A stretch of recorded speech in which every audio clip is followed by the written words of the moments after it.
ಓಂ ಶ್ರೀ ಗುರುಬಸವಲಿಂಗಾಯ ನಮಃ. ಸರ್ವರಿಗೂ ಶರಣು ಶರಣಾರ್ಥಿಗಳು. ಉಸಿರಿನ ಪರಿಮಳವಿರಲು ಕುಸುಮದ ಹಂಗೆ ಕಯ್ಯ, ಕ್ಷಮೆ ದಮೆ ಶಾಂತಿ ಸೈರಣೆ ಇರಲು ಸಮಾಧಿಯ ಹಂಗೆ ಕಯ್ಯ. ಲೋಕವೇ ತಾನಾದ ಬಳಿಕ ಏಕಾಂತದ ಹಂಗೆ ಕಯ್ಯ ಚೆನ್ನಮಲ್ಲಿಕಾರ್ಜುನ. ಕನ್ನಡದ ಮೊಟ್ಟ ಮೊದಲ ಕವಯತ್ರಿ ಜಗನ್ಮಾತೆ ಅಕ್ಕ ಮಹಾದೇವಿಯವರ ವಚನವನ್ನ ಸ್ಮರಿಸಿ ಈ ದಿನ ಶರಣು ವಿಶ್ವವಚನ ಫೌಂಡೇಶನ್ ವತಿಯಿಂದ ವಚನ ಸಾಹಿತ್ಯಕ್ಕೆ ಸಂಬಂಧಿಸಿದಂತಹ ಒಂದು ಪುಸ್ತಕವನ್ನ ಪರಿಚಯ ಮಾಡಲಿದ್ದೇವೆ. ಪ್ರಿಯ ವೀಕ್ಷಕರಿಗೆ ಕೃತಿ ಪರಿಚಯ ಕಾರ್ಯಕ್ರಮಕ್ಕೆ ಸ್ವಾಗತ ಸುಸ್ವಾಗತ. ಈ ದಿನ ನಾವು ಪರಿಚಯ ಮಾಡಿಕೊಡುತ್ತಿರುವಂತಹ ಕೃತಿ ವಿಶೇಷವಾದದ್ದು. ಏಕೆಂದರೆ ಅನೇಕರು 500-600 ವಚನಗಳನ್ನು ತೆಗೆದುಕೊಂಡು ಒಂದು ಬೃಹತ್ ಪುಸ್ತಕವನ್ನ ರಚನೆ ಮಾಡಿದ್ದಾರೆ. ಕೆಲವರು 100-200 ವಚನಗಳನ್ನು ತೆಗೆದುಕೊಂಡು ಅದನ್ನು ವಿಶ್ಲೇಷಣೆ ಮಾಡುವುದರ ಮೂಲಕ ಬೃಹತ್ ಕೃತಿಯನ್ನ ರಚಿಸಿದ್ದಾರೆ. ಆದರೆ ಪ್ರೊಫೆಸರ್ ಗುರುಲಿಂಗಪ್ಪ ಬಸಪ್ಪ ಸಜ್ಜನಾರವರು ಕೇವಲ ಒಂದೇ ಒಂದು ವಚನವನ್ನ ತೆಗೆದುಕೊಂಡು ಒಂದು ಬೃಹತ್ ಕೃತಿಯನ್ನ ಕನ್ನಡ ಸಾರಸ್ವತ ಲೋಕಕ್ಕೆ ಕೊಡುಗೆಯಾಗಿ ನೀಡಿದ್ದಾರೆ. ಆ ಕೃತಿಯೇ ಅಕ್ಕ ಮಹಾದೇವಿಯವರ ವಚನಾರ್ಥ 1.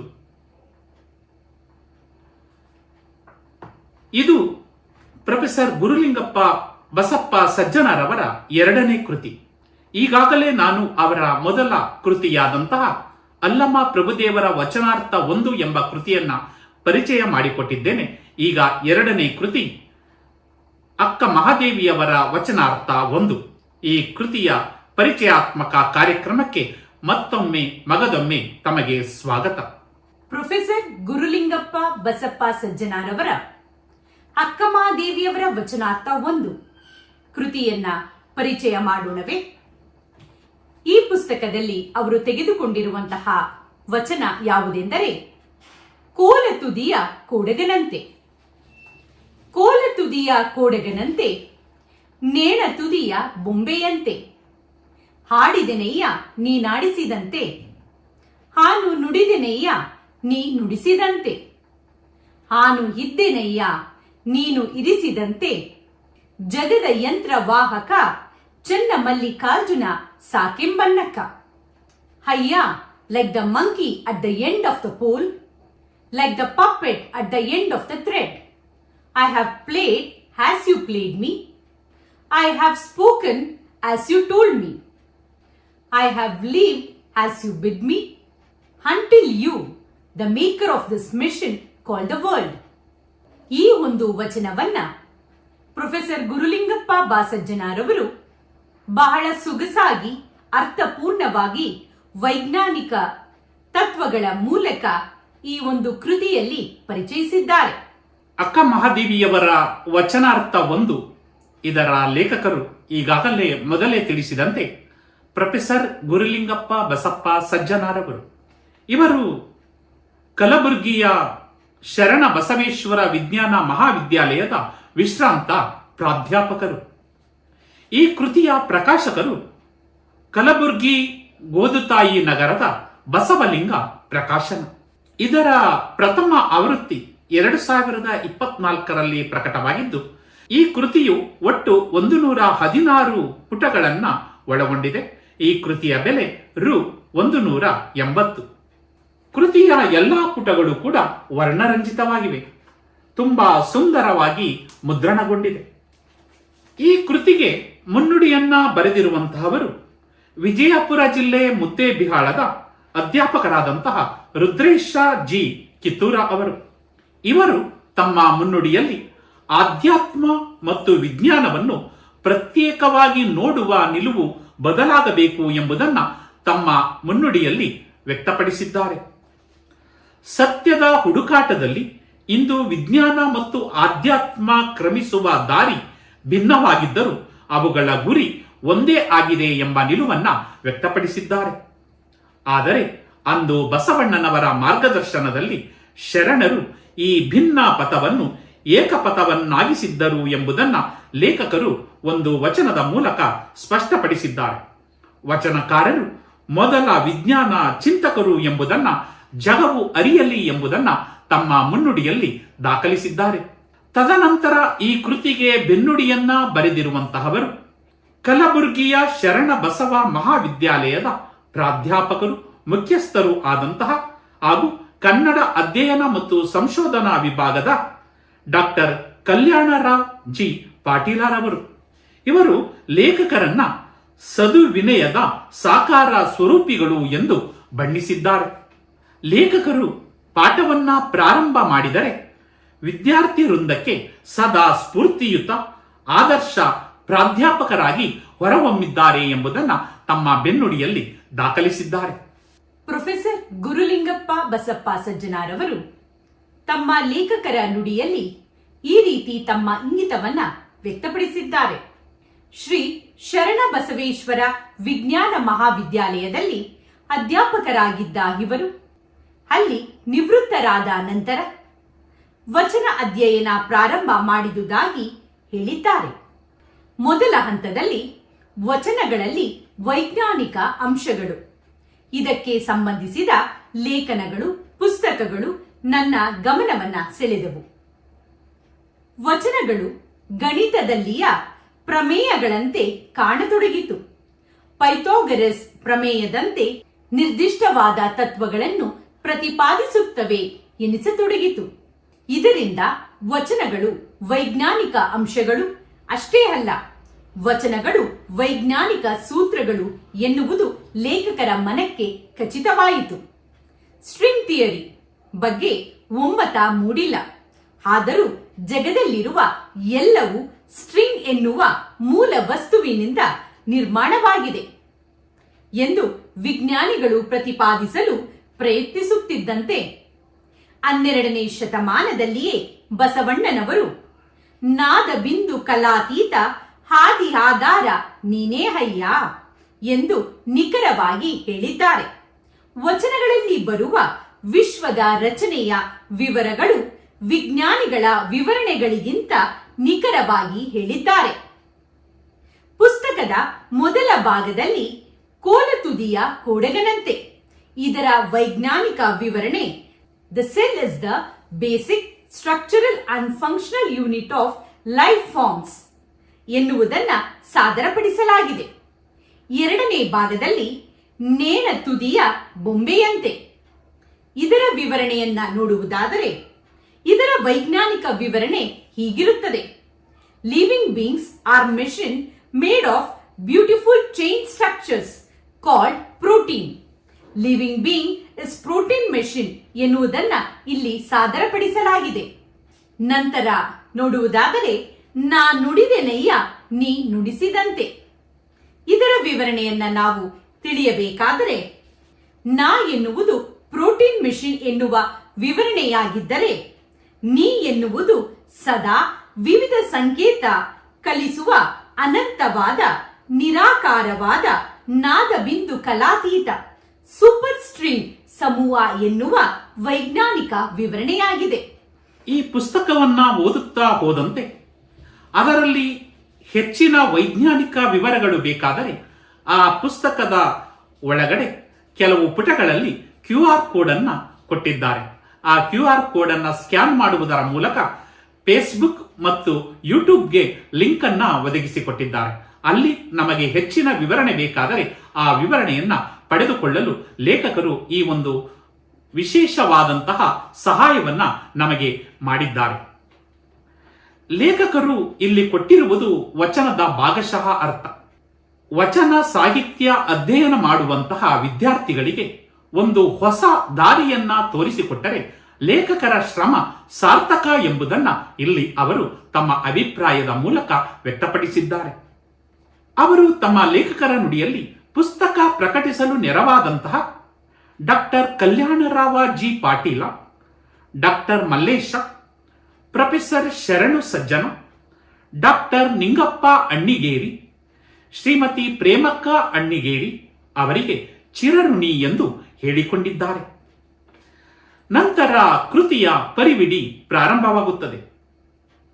ಮೊದಲು ಮುನ್ನುಡಿ, ನಂತರ ಲೇಖಕರ ನುಡಿ, ತದನಂತರ ಮಹಾದೇವಿ ಅಕ್ಕನವರ ವಚನ, ಪರಿಚಯ ಮತ್ತು ಪರಿಮಿತಿ, ವಚನಾಮೃತ ಬಿಂದು 1, ವಚನಾಮೃತ ಬಿಂದು 2, ವಚನಾಮೃತ ಬಿಂದು 3, ವಚನಾಮೃತ ಬಿಂದು 4.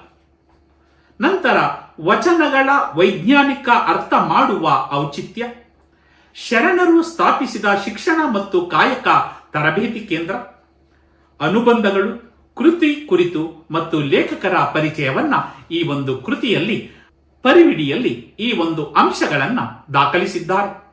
ಪ್ರಥಮವಾಗಿ ಮಹಾದೇವಿ ಅಕ್ಕನವರ ವಚನವನ್ನ ನೀಡಿದ್ದಾರೆ. ತದನಂತರ ಪರಿಚಯ ಮತ್ತು ಪರಿಮಿತಿಯಲ್ಲಿ ಪಾತ್ರಗಳನ್ನ ಪರಿಚಯಿಸಿದ್ದಾರೆ. ಅದರಲ್ಲಿ ಬರುವಂತಹ ಪಾತ್ರಗಳನ್ನ ಪರಿಚಯ ಮಾಡಿಕೊಳ್ಳೋಣ ಬನ್ನಿ. ಲೇಖನ ಸಂವಾದ ರೂಪದಲ್ಲಿದ್ದು ಸಂವಾದದಲ್ಲಿ ಭಾಗವಹಿಸುವವರನ್ನ ಪರಿಚಯಿಸಿದ್ದಾರೆ. ಮೊದಲ ಪಾತ್ರ ಗುರಣ್ಣ, ಲೇಖಕರು ಈ ಪಾತ್ರವನ್ನ ವಹಿಸಿದ್ದಾರೆ. ಎರಡನೆಯ ಪಾತ್ರ ಗಂಗಾ, ಲೇಖಕರ ಪತ್ನಿ ಪ್ರಶ್ನೆಗಳನ್ನ ಕೇಳುತ್ತಾರೆ. ಮೂರನೆಯದು ಕಾಲ್ಪನಿಕ ಪಾತ್ರ ಅರುಣ, ಅವರನ್ನು ಜ್ಞಾನ ಸಾರಥಿ ಗುರು ಎಂದು ಪರಿಚಯಿಸಿದ್ದಾರೆ. ನಂತರ ತೇಜಸ್, ಲೇಖಕರ ಮೊಮ್ಮಗ, ಲೇಖಕರಿಗೆ ಕಂಪ್ಯೂಟರ್ ಉಪಯೋಗಿಸಲು ಕಲಿಸಿಕೊಡುವಂತಹ ಗುರು ಎಂದು ಪರಿಚಯಿಸಿದ್ದಾರೆ. ನಂತರ ವಚನಾಮೃತ ಬಿಂದು 1 ಎಂಬ ಅಧ್ಯಾಯ ಪ್ರಾರಂಭವಾಗುತ್ತದೆ. ವಚನದಲ್ಲಿ ಬರುವಂತಹ ಪ್ರತಿಯೊಂದು ಸಾಲಿಗೂ ವಿಶ್ಲೇಷಣೆ ಮಾಡುವುದರ ಮೂಲಕ ಲೇಖಕರು ಅದನ್ನ ಅರ್ಥೈಸಿ ನಮಗೆ ಮನದಟ್ಟು ಮಾಡುವಲ್ಲಿ ಯಶಸ್ವಿಯಾಗಿದ್ದಾರೆ. ವಚನಾಮೃತ ಬಿಂದು 1 ಕೋಲ ತುದಿಯ ಕೋಡಗ ಎಂಬ ವಚನದ ಸಾಲಿನಿಂದ ಪ್ರಾರಂಭವಾಗುತ್ತದೆ. 12ನೇ ಶತಮಾನದಲ್ಲಿ ಅಕ್ಕ 84 ಲಕ್ಷ ವಿವಿಧ ಜೀವರಾಶಿಗಳಿವೆ ಎಂಬುದನ್ನ ತಿಳಿಸಿದ್ದರು ಎಂಬುದನ್ನ ಅಕ್ಕನವರ ಒಂದು ವಚನದ ಮೂಲಕ ತಿಳಿಸಿಕೊಟ್ಟಿದ್ದಾರೆ. ಒಂದಲ್ಲ, ಎರಡಲ್ಲ, ಮೂರಲ್ಲ, ನಾಲ್ಕಲ್ಲ, 84 ಲಕ್ಷ ಯೋನಿಯೊಳಗೆ ಬಾರದ ಭವಂಗಳಲ್ಲಿ ಬಂದೆ ಬಂದೆ, ಉಂಡೆ ಉಂಡೆ ಸುಖ ಸುಖಂಗಳ, ಹಿಂದಣ ಜನ್ಮ ತಾನೇನಾದಡಿಯು ಆಗಲಿ, ಮುಂದೆ ನೀ ಕರುಣಿಸ ಚನ್ನಮಲ್ಲಿಕಾರ್ಜುನ. ಈ ಒಂದು ವಚನದ ಮೂಲಕ ಅಕ್ಕ 12ನೆಯ ಶತಮಾನದಲ್ಲಿಯೇ 84 ಲಕ್ಷ ಜೀವರಾಶಿಗಳಿದ್ದವು ಎಂಬುದನ್ನ ತಿಳಿಸಿಕೊಟ್ಟಿದ್ದಾರೆ. ಆದರೆ ಇಂದಿನ ವಿಜ್ಞಾನಿಗಳು 87 ಲಕ್ಷ ಜೀವಿಗಳು ಇರಬಹುದು ಎಂದು ಅಂದಾಜು ಮಾಡಿದ್ದಾರೆ. ಅಂದರೆ 21ನೇ ಶತಮಾನದ ಅರಿವು 12ನೇ ಶತಮಾನದಲ್ಲಿಯೇ ಜಗನ್ಮಾತೆಯವರಿಗೆ ಇತ್ತು ಎಂಬುದನ್ನ ಯಾವ ರೀತಿ ಮನದಟ್ಟು ಮಾಡಿಸಿದ್ದಾರೆ ಎಂಬುದು ಒಂದು ರೀತಿಯ ಸೋಜಿಗ ಅಲ್ಲವೇ? 1665ರಲ್ಲಿ ರಾಬರ್ಟ್ ಹುಕ್ ಎಂಬಾತ ಸೂಕ್ಷ್ಮ ದರ್ಶಕ ಯಂತ್ರದ ಮೂಲಕ ಬೆಂಡಿನ ತೆಳು ಪದರವನ್ನ ನೋಡಿ ಅಲ್ಲಿ ಕಂಡ ಸಣ್ಣ ಸಣ್ಣ ಪದರಿನ ಜೇನುಗೂಡಿನ ಭಾಗಗಳಿಗೆ ಸೆಲ್ ಎಂದು ಹೆಸರಿಟ್ಟನು. ಇದನ್ನು ತನ್ನ ಮೈಕ್ರೋಗ್ರಾಫಿಯನ್ ಎಂಬ ಪುಸ್ತಕದಲ್ಲಿ ದಾಖಲಿಸಿದ್ದಾನೆ. ಈ ಸಂಶೋಧನೆ ಜಗತ್ತಿಗೆ ಜ್ಞಾನ ಭಂಡಾರದ ದಾರಿಯನ್ನೇ ತೋರಿಸಿತು ಎಂಬುದನ್ನ ಲೇಖಕರು ಈ ಒಂದು ಪುಸ್ತಕದಲ್ಲಿ ದಾಖಲಿಸಿದ್ದಾರೆ. ನಾನು ಮೊದಲೇ ಹೇಳಿದಂತೆ ಲೇಖಕರು ಅಕ್ಕ ಮಹಾದೇವಿಯವರ ಈ ಒಂದು ವಚನದಲ್ಲಿ ವೈಜ್ಞಾನಿಕ ಅಂಶಗಳು ಹೇಗೆ ಅಡಕವಾಗಿದೆ ಎಂಬುದನ್ನ ಬಹಳ ಸೊಗಸಾಗಿ ತಿಳಿಸಿಕೊಟ್ಟಿದ್ದಾರೆ. ಬನ್ನಿ ನೋಡೋಣ. ಅಕ್ಕ ಮಹಾದೇವಿಯವರು ಸೆಲ್ ಎಂಬ ಪದದ ಬದಲಾಗಿ ಕೋಡಗ ಎಂದು ಕರೆದಿದ್ದಾರೆ. ಅಂದರೆ ಅಕ್ಕ 12ನೇ ಶತಮಾನದಲ್ಲಿಯೇ ಜ್ಞಾನದ ಬಾಗಿಲು ತೆಗೆದ ವಿಜ್ಞಾನಿ ಎಂತಹ ವಾಕ್ಯವನ್ನ ಲೇಖಕರು ನೀಡಿದ್ದಾರೆ ಅಲ್ಲವೇ? ಜ್ಞಾನದ ಬಾಗಿಲು ತೆಗೆದ ವಿಜ್ಞಾನಿ ನೋಡಿ, 12ನೇ ಶತಮಾನದಲ್ಲಿಯೇ ಶರಣರಿಗೆ ವಿಜ್ಞಾನಿ ಎಂಬ ಬಿರುದನ್ನ ಕೊಟ್ಟಿದ್ದಾರೆ. ಅಂದರೆ ಪ್ರತಿಯೊಂದು ವಚನಗಳಲ್ಲೂ ಕೂಡ ಗಣಿತವಾಗಲಿ, ಸಮಾಜವಾಗಲಿ, ವಿಜ್ಞಾನವಾಗಲಿ ಈ ಎಲ್ಲ ಅಂಶಗಳು ಅಡಕವಾಗಿರುವುದರಿಂದಲೇ ವಿಜ್ಞಾನಿ ಎಂದು ಕರೆಯುವುದಕ್ಕೆ ಇವತ್ತು ಸಾಕ್ಷಿ ನಮಗೆ ಸಿಗುತ್ತದೆ. ಜೀವಕೋಶ ಬರಿ ಕಣ್ಣಿಗೆ ಕಾಣದಷ್ಟು ಸೂಕ್ಷ್ಮದರ್ಶಕ ಯಂತ್ರದ ಮೂಲಕ ಮಾತ್ರ ನೋಡಲು ಸಾಧ್ಯ. ಅಂತಹ ಅನೇಕ ಬಗೆಯ ಜೀವಕೋಶಗಳು ಇದ್ದು ಅವುಗಳು ಬೇರೆ ಬೇರೆ ಆಗಿರುತ್ತದೆ. ಅವುಗಳನ್ನ ಮೈಕ್ರೋಮೀಟರ್ ಅಳತೆ ಮಾನದಲ್ಲಿ ಅಳೆಯುತ್ತಾರೆ ಎಂಬುದನ್ನು ನಮಗೆ ಇಲ್ಲಿ ತಿಳಿಸುತ್ತಿದ್ದಾರೆ. ಸೂಕ್ಷ್ಮದರ್ಶಕ ಯಂತ್ರದಿಂದ ಗಮನಿಸಿದಾಗ 200 ವಿವಿಧ ಬಗೆಯ 2000ಕ್ಕೂ ಹೆಚ್ಚು ವಿವಿಧ ಜೀವಕೋಶಗಳಿವೆ. ದೇಹ ಮಾಡುವ ಎಲ್ಲಾ ಕೆಲಸಗಳನ್ನ ಪ್ರತಿ ಜೀವಕೋಶ ಮಾಡುತ್ತದೆ. ಜೀವಕೋಶಗಳಲ್ಲಿ ಕ್ರಿಯೆಗಳು ಬಹಳ ವೇಗವಾಗಿ ನಡೆಯುತ್ತದೆ. ಪ್ರತಿ ಸೆಕೆಂಡಿಗೆ ಕೋಟಿಗಿಂತಲೂ ಹೆಚ್ಚಿನ ಆಂತರಿಕ ಕ್ರಿಯೆಗಳು ನಡೆಯುತ್ತಾ ಬರುತ್ತವೆ. ಈ ಕಾರಣಕ್ಕಾಗಿಯೇ ಇದನ್ನು ಕೋಡಗಕ್ಕೆ ಹೋಲಿಸಲಾಗಿದೆ. ನೋಡಿದ್ರಲ್ವಾ ಹೇಗೆ ಅವರು ಸೆಲ್ ಎಂಬ ಪದವನ್ನ ಕೋಡಗಕ್ಕೆ ಹೋಲಿಸಿದ್ದಾರೆ ಎಂಬುದನ್ನ ನಮಗೆ ಬಹಳ ಚೆನ್ನಾಗಿ ಅರ್ಥಪೂರ್ಣವಾಗಿ ತಿಳಿಸಿಕೊಟ್ಟಿದ್ದಾರೆ. ನಂತರ ಈ ಸಾಲನ್ನು ಅಂತಿಮವಾಗಿ ನಾವು ಗಮನಿಸಬೇಕಾದರೆ ಮೊದಲು ಮಾನವ, ಆಮೇಲೆ ಅಂಗವ್ಯೂಹ, ಆಮೇಲೆ ಅಂಗಗಳು, ಆಮೇಲೆ ಸ್ನಾಯುಗಳು, ಕಟ್ಟ ಕಡೆಯದಾಗಿ ತುದಿಯ ಮ್ಯಾಗ್ ಜೀವಕೋಶಿ ಇರುವ ಚಿತ್ರ ಕೋಲ ತುದಿಯ ಕೋಡಗ ಎಂದು ಹೇಳುತ್ತದೆ. ಅಂದರೆ ಅಕ್ಕ ಮಹಾದೇವಿಯವರು ವಚನದ ಒಂದೇ ಸಾಲಿನಲ್ಲಿ ಜೀವಕೋಶದ ಎಲ್ಲಾ ವಿವರಣೆಗಳು ಅಡಕವಾಗಿವೆ. ನಂತರದ ಅಧ್ಯಾಯ ವಚನಾಮೃತ ಬಿಂದು 2 ಎಂಬುದರಲ್ಲಿ ನೇಣ ತುದಿಯ ಬೊಂಬೆಯಂತೆ ಎಂಬ ಶೀರ್ಷಿಕೆ ಪ್ರಾರಂಭವಾಗುತ್ತದೆ. ಟಿವಿ ಅಂದರೆ ದೂರದರ್ಶನ ಬರುವುದಕ್ಕಿಂತ ಮೊದಲು ಜಾನಪದ ಕಲೆ ಪ್ರಮುಖ ಮನೋರಂಜನೆಯ ಕಾರ್ಯಕ್ರಮವಾಗಿತ್ತು ಎಂಬುದನ್ನ ಲೇಖಕರು ಈ ಒಂದು ಕೃತಿಯಲ್ಲಿ ದಾಖಲಿಸಿದ್ದಾರೆ.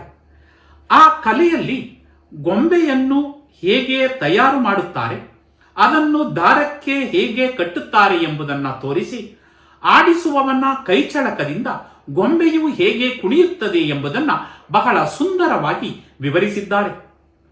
ಈ ಒಂದು ಗೊಂಬೆಯಾಟದಿಂದ ತಿಳಿಯುವುದು ಏನೆಂದರೆ, ಗೊಂಬೆಯಾಟದಲ್ಲಿ ಗೊಂಬೆಯನ್ನು ಆಡಿಸುವವ ಒಬ್ಬ ಇದ್ದಾನೆ. ಆತ ದಾರದ ಒಂದು ತುದಿಗೆ ಗೊಂಬೆಯನ್ನು ನೇಣು ಬಿಗಿದಿರುವ ಹಾಗೆ ಬಿಗಿದು ತನ್ನ ಕೈ ಬೆರಳಿನ ಚಮತ್ಕಾರದಿಂದ ಆ ಗೊಂಬೆಯನ್ನು ಆಡಿಸುತ್ತಾನೆ ಎಂಬುದನ್ನ ಗಂಗಾ ಮತ್ತು ಗುರಣ್ಣ ಪಾತ್ರಗಳ ಮೂಲಕ ಹಾಸ್ಯ ಸಂಭಾಷಣೆಯಲ್ಲಿ ವಿವರಿಸಿದ್ದಾರೆ. ಆ ಒಂದು ಹಾಸ್ಯ ಸಂಭಾಷಣೆ ಪುಸ್ತಕದಲ್ಲಿ ಹೇಗೆ ಸಾಗಿದೆ ಎಂಬುದನ್ನ ಒಂದೆರಡು ನುಡಿಗಳನ್ನ ಅಭಿನಯ ಮಾಡಿ ತೋರಿಸೋಣವೇ? ಆಗಲಿ. ಈಗ ನಾನು ಗಂಗಾ ಪಾತ್ರವನ್ನ ಅಭಿನಯಿಸುತ್ತಿದ್ದೇನೆ. ಟಿವಿಯಾಗ ಬಂದ ಕಾರ್ಯಕ್ರಮದಾಗ ಇದು ಚಿತ್ರ ಇತ್ತು. ನಮ್ಮ ದೇಶದ ಜಾನಪದ ಕಲೆ ಸೂತ್ರದ ಗೊಂಬಿಯಾಟ ಅಂತ. ಅದ್ರಾಗ ಗೊಂಬಿ ಯಾಂಗ್ ತಯಾರು ಮಾಡ್ತಾರ, ದಾರಕ್ಕ ಯಾಂಗ್ ಕಟ್ತಾರ, ಹಾಡಿಸುವವನ ಕೈ ಚಳಕದಿಂದ ಗೊಂಬಿ ಯಾಂಗ ಕುಣಿತಾವ ಅನ್ನೋದನ್ನ ಬಹಳ ಚಂದ ತೋರಿಸಿದರು. ಸಿನಿಮಾ ಬರೋಕ್ಕಿಂತ ಮೊದಲ ಈ ಕಲೆ ನಮ್ಮ ದೇಶದ ಜಾನಪದ ಕಲೆಗಳಲ್ಲಿ ಪ್ರಮುಖ ಮನೋರಂಜನೆಯ ಸಾಧನೆಯಾಗಿತ್ತು ಅಂತ. ಅಂತೂ ನಿನ್ನ ಟಿವಿ ನೋಡುವ ಚಟ ಈ ಸಂದರ್ಭದಲ್ಲಿ ಉಪಯೋಗಕ್ಕೆ ಬಂತು ಅನ್ನು. ಬರೇ ನಾನು ಧಾರಾವಾಹಿ ನೋಡ್ತೀನಿ ಅಂತ ತಿಳ್ಕೊಂಡಿರಿ ನೀವು? ಅನೇಕ ಸಾಹಿತ್ಯ ಕಾರ್ಯಕ್ರಮಗಳನ್ನು ಕೂಡ ನಾನು ನೋಡ್ತೀನಿ. ನಾನು ನಿಮ್ಗಿಂತ ಬಹಳ ಚೆನ್ನಾಗಿ ತಿಳ್ಕೊಂಡಿದ್ದೀನಿ, ಗೊತ್ತಾ ತಮ್ಗೆ? ಗೊತ್ತಾಯ್ತು ಬಿಡು. ಈಗ ಹೇಳು, ಈ ಚಿತ್ರದಾಗ ಏನು ಸಂದೇಶ ಇದೆ ಅಂತ? ಇಲ್ಲು ಅದ ಹಾಡಿಸುವ ಒಬ್ಬವ ಅದಾನ. ಆವ ದಾರದ ಒಂದು ತುದಿಗೆ ಗೊಂಬಿ ಗಟ್ಟಿಯಾಗಿ ನೇಣ ಬಿಗಿದಂಗ ಬಿಗದಾನ. ಮತ್ತ ನನ್ನ ಕೈ ಬೆರಳಿನ ಚಮತ್ಕಾರದಿಂದ ಹಾಡಿಸಾಕ ಹತ್ಯಾನ. ಇಲ್ಲಿ ತನಕ 2 ಚಿತ್ರ ನೋಡಿದೆಯಲ್ಲ, ಆ ಚಿತ್ರದಾಗ ಏನು ವ್ಯತ್ಯಾಸ ಆಯ್ತೆ ಮತ್ತು ಏನು ಸಮಾನತೆ ಆಯ್ತೆ ಅಂತ ಹೇಳ್ತೀಯ? ಅದ್ರಾಗ ಏನೈತಿ? 2ರಲ್ಲೂ ಒಬ್ಬ ಆಟ ಹಾಡಿಸವ ಅದಾನ. ಮೊದಲಿನ ಚಿತ್ರದಾಂಗ ಜೀವಂತ ಇರುವಂತಹ ಮಂಗ್ಯ ಐತಿ. ಇನ್ನೊಂದಾಗ ನಿರ್ಜೀವ ಸುಂದರವಾದ ಗೊಂಬಿ ಐತಿ. ನೋಡ್ರ, ಈ ಚಿತ್ರದಲ್ಲಿ ನಿಮ್ಗೆ ಮಂಗ್ಯಾನೂ ಕಾಣ್ತಾರ, ಒಬ್ಬ ಮಗು ಕೂಡ ಕಾಣ್ತಾರ. ಇವೆರಡು ಚಿತ್ರ ನೋಡಿದಾಗ ನಿನಗ ಏನು ನೆನಪಾಗ್ತೈತೆ? ಇದು ರಾಗದಾಗ ನಾ ಹೇಳ್ತೀನಿ. ಇದು ಗೊಂಬೆಯಾಟವಯ್ಯ, ಬ್ರಹ್ಮಾಂಡವೇ ಆ ದೇವನಾಡುವ ಗೊಂಬೆಯಾಟವಯ್ಯ ಅನ್ನುವ ಪದ ನೆನಪಾತು ನಂಗೆ. ಅಂತೂ ಈ ಪುಸ್ತಕ ಪರಿಚಯ ಮಾಡುವ ನೆಪದಾಗ ಡಾಕ್ಟರ್ ರಾಜ್ಕುಮಾರ್ ರವರ ಹಾಡಿಗೆ ಹೊರಟೋದೆ ಅಲ್ಲ. ವೀಕ್ಷಕರು ಕೂಡ ಡಾಕ್ಟರ್ ರಾಜ್ಕುಮಾರ್ ರವರ ಈ ಗೀತೆಯನ್ನ ಕೇಳಿ ತುಂಬಾ ಸಂತೋಷ ಪಟ್ಟಿರ್ತಾರ. ಯಾರಿಗ್ ಗೊತ್ತಿಲ್ರಿ ನಮ್ ಡಾಕ್ಟರ್ ರಾಜ್ಕುಮಾರ್ ಅವರು ಅಂತಹ ಅಭಿನಯ ಚಕ್ರವರ್ತಿ ಅವರು. ಅವರ ಹಾಡನ್ನ ನಾವು ಮರೆಯೋಕ್ ಸಾಧ್ಯವೇ?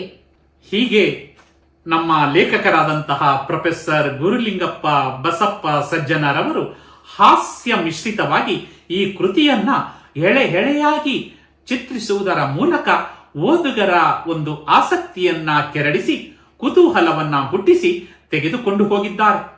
ಇಲ್ಲಿ ಚೆನ್ನ ಮಲ್ಲಿಕಾರ್ಜುನನ ಆದೇಶದಂತೆ ಎಲ್ಲಾ ಜೀವರಾಶಿಗಳು ಮತ್ತು ಎಲ್ಲಾ ವಸ್ತುಗಳು ನಡೆಯುತ್ತವೆ ಎಂಬುದನ್ನ ಈ ಒಂದು ನೇಣ ತುದಿಯ ಬೊಂಬೆಯಂತೆ ಎಂಬ ಸಾಲಿನಲ್ಲಿ ಮನದಟ್ಟು ಮಾಡಿಸಿದ್ದಾರೆ. Every object of creation is made of atoms, which in turn connect with each other to form molecules. ಮಾನವ ಕುತೂಹಲದಿಂದ ತನ್ನ ಸುತ್ತಮುತ್ತಲಿನ ರಚನೆಯ ಬಗ್ಗೆ ಯೋಚಿಸಿ ಸುಮಾರು 2600 ವರ್ಷಗಳ ಹಿಂದೆಯೇ ನಮ್ಮ ದೇಶದ ಆಚಾರ್ಯ ಕಣಾದ ಅಂದರೆ ಕಶ್ಯಪ ವಿಶ್ವದ ಎಲ್ಲ ವಿವರ ತಿಳಿಯಲು 6 ಪದಾರ್ಥಗಳು ಸಾಧ್ಯ ಎಂದು ತಿಳಿಸಿದ್ದಾರೆ.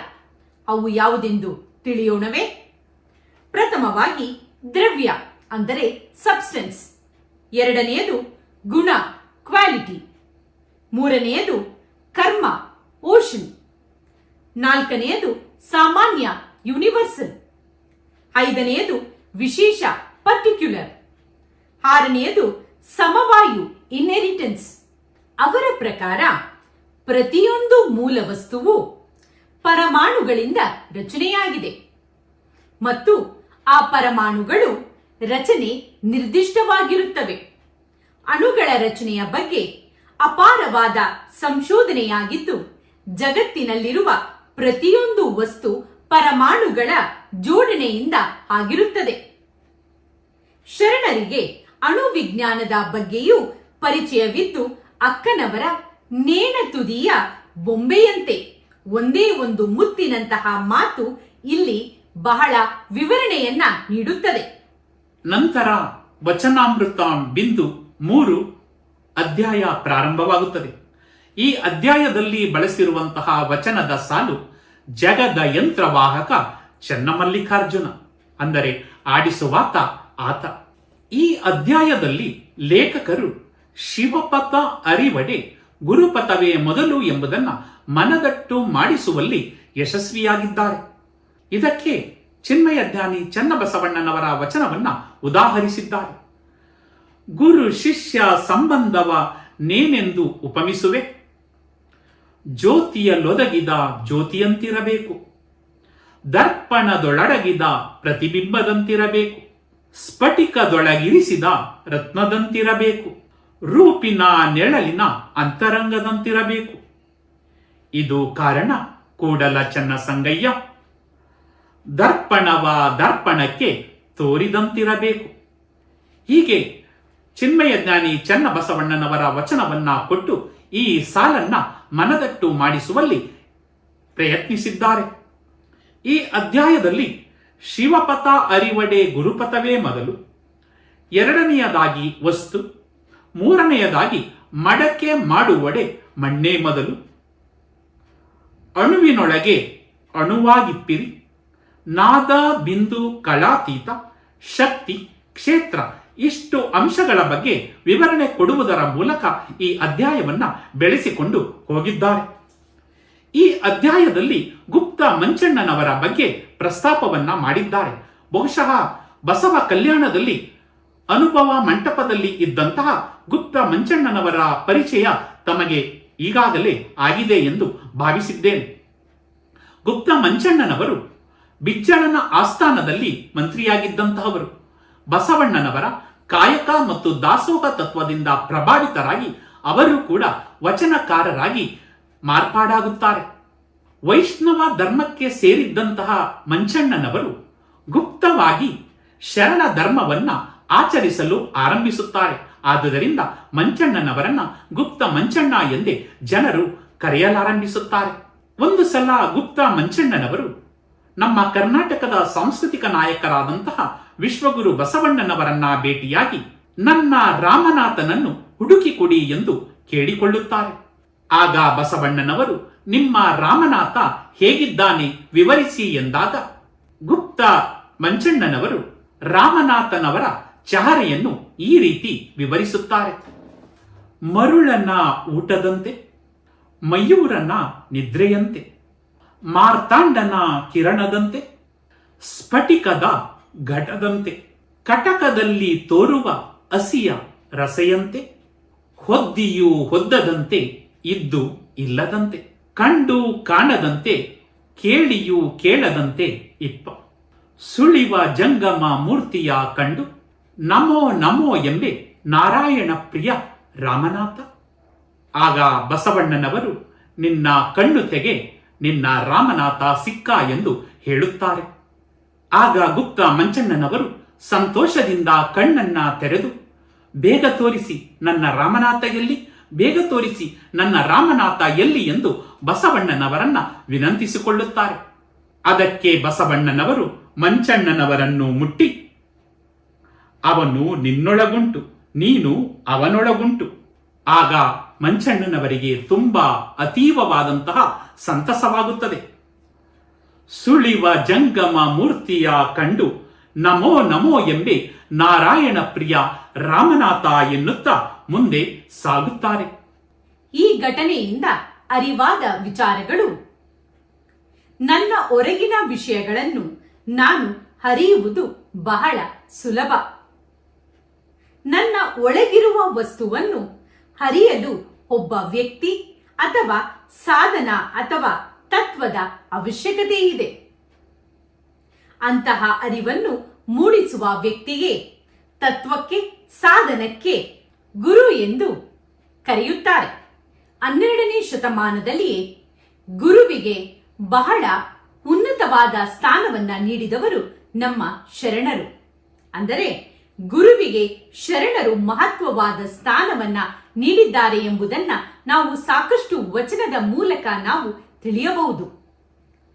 12ನೇ ಶತಮಾನದಲ್ಲಿ ಕಲ್ಯಾಣದಲ್ಲಿ ದೇಶದ ವಿವಿಧ ಭಾಗಗಳಿಂದ ಲಕ್ಷಕ್ಕೂ ಹೆಚ್ಚು ಶರಣರು ಸೇರಿ ಚರ್ಚೆ ಮಾಡಿದ್ದು ವಿಶೇಷ ದಾಖಲೆಯಾಗಿದೆ. ಅದೇ ಅನುಭವ ಮಂಟಪ. ಇಂದಿನ ಪಾರ್ಲಿಮೆಂಟ್ ಅಂದಿನ ಅನುಭವ ಮಂಟಪದ ಒಂದು ಮಾದರಿ ಎಂದು ನಾವು ಹೇಳಬಹುದು.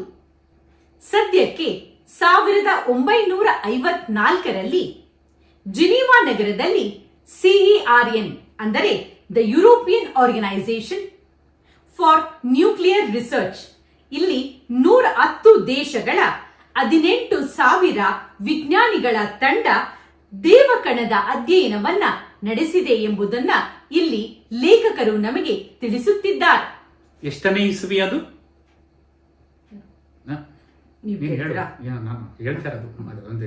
ಎಷ್ಟನೇ ಇಸವಿ ಅದು?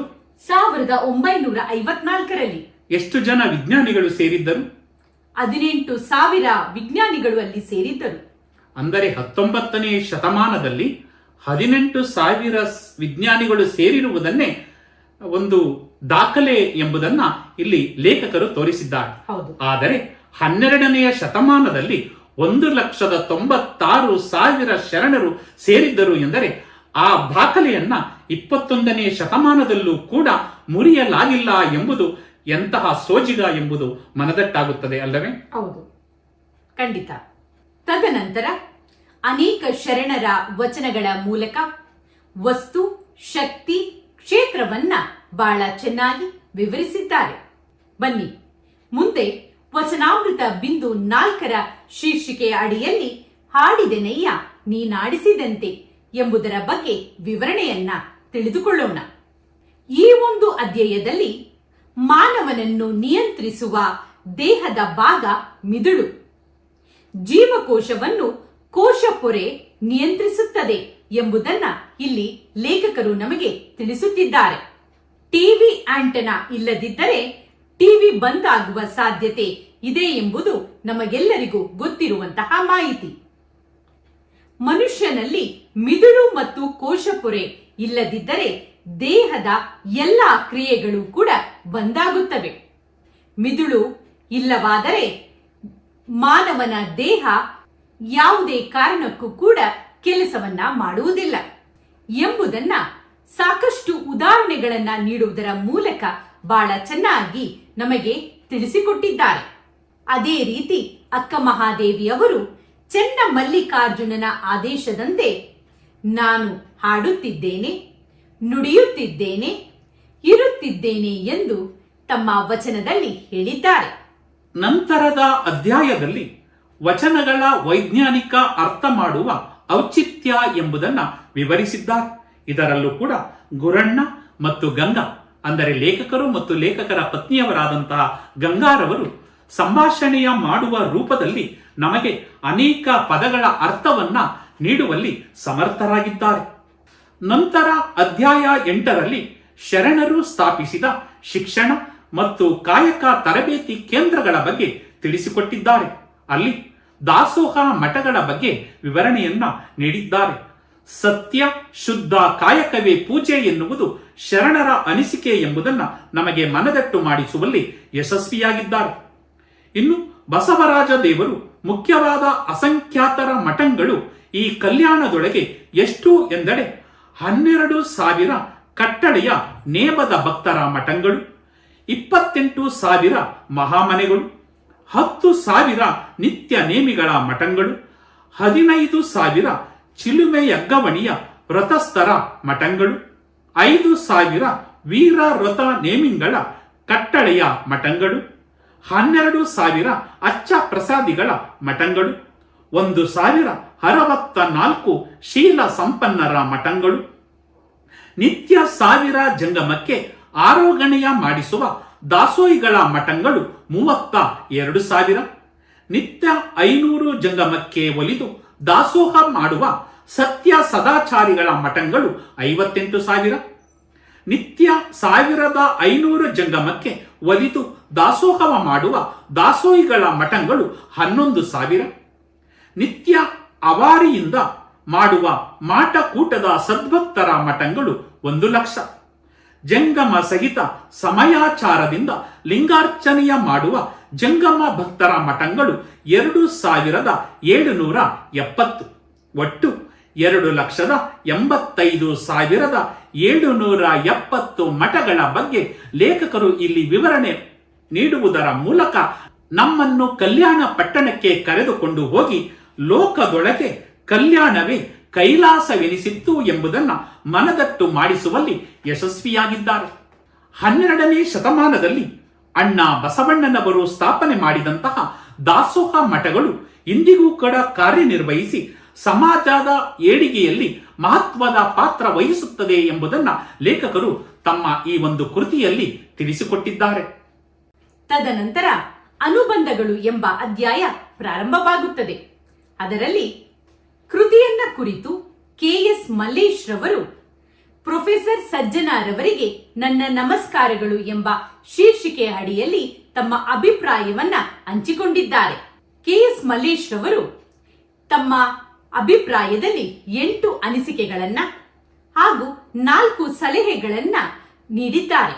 ಅವರು ಯಾವ ಅನಿಸಿಕೆಗಳನ್ನ ವ್ಯಕ್ತಪಡಿಸಿದ್ದಾರೆ ಹಾಗೂ ಯಾವ ಸಲಹೆಗಳನ್ನ ನೀಡಿದ್ದಾರೆ ಎಂಬುದನ್ನು ನೀವು ತಿಳಿದುಕೊಳ್ಳಬೇಕಾದರೆ ಈ ಅಕ್ಕ ಮಹಾದೇವಿಯವರ ವಚನಾರ್ಥ 1 ಕೃತಿಯನ್ನ ನೀವು ಓದಲೇಬೇಕು.